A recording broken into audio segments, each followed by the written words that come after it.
You know what's interesting about the self-sufficient introvert? They're usually the most misunderstood person in the room. Not because something went wrong with them, but because something went right.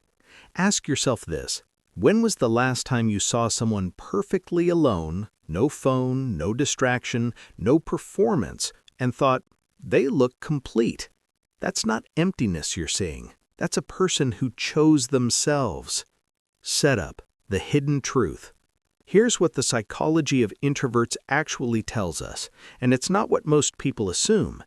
Introversion isn't about being shy. It isn't about being broken or afraid or incapable of connection. It's about where your energy comes from. Extroverts refuel in the crowd. They absorb energy from the outside world. The self-sufficient introvert, they refuel in the silence. But here's the part no one talks about. Some introverts don't just prefer solitude.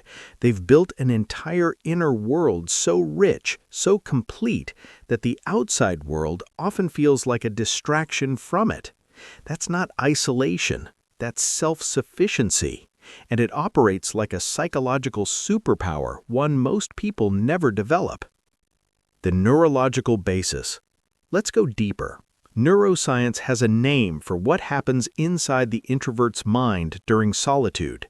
It's called the default mode network, the DMN. When the external world goes quiet, this network activates. It's responsible for self-reflection, imagination, long-term planning, and the processing of complex emotional experiences. In simple terms, when the self-sufficient introvert is alone, their brain doesn't shut down. It turns on. Research from Harvard suggests that the DMN in high-functioning introverts shows stronger activation during solitude than in extroverts.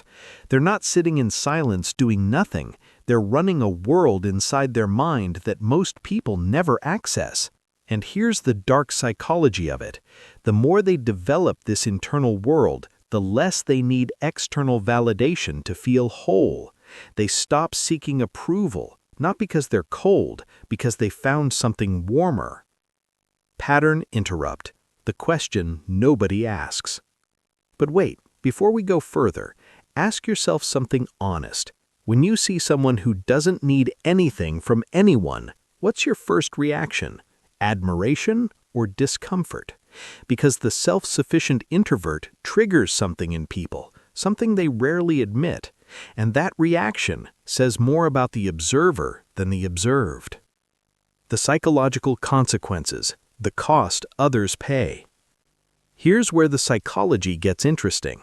The self-sufficient introvert doesn't drain easily, but they observe everything. Psychologists call this high perceptual sensitivity, a trait where the nervous system processes external stimuli more deeply than average. They notice the shift in your tone, the pause before you answer, the thing you didn't say.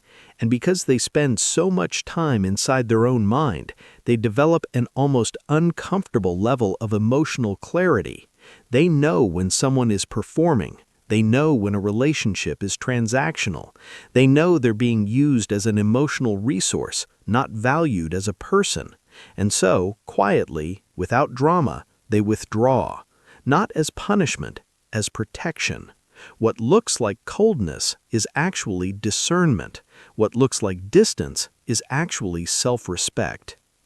If this is resonating with you, if you're seeing yourself in this, stay with me, because what we're about to cover is the part most psychology videos never reach, the philosophical truth behind why the self-sufficient introvert isn't just surviving the world differently, they're experiencing it on a different frequency altogether.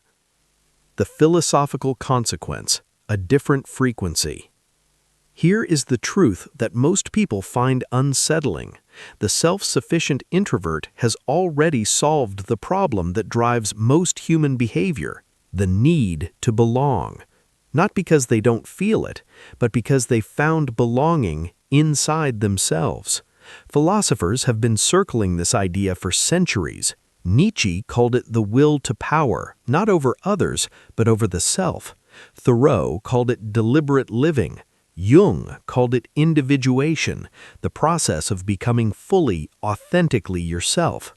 The self-sufficient introvert, often without reading a single philosophy book, stumbles into this state naturally. They do not perform for the crowd.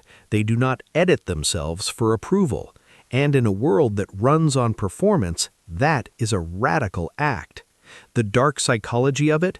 They make other people uncomfortable, not through hostility, but through completeness, because a person who needs nothing from you cannot be controlled, and the world is not used to that. The empowering reframe. So, if you've spent your life being told you're too quiet, too internal, too alone, hear this. You were never broken, you were building. While others were looking outward for meaning, you were excavating inward. And what you found there, that stillness, that clarity, that completeness, is not a consolation prize. It is the whole point. The self-sufficient introvert doesn't need the world to validate their existence because they already know who they are. And that is the rarest thing on earth.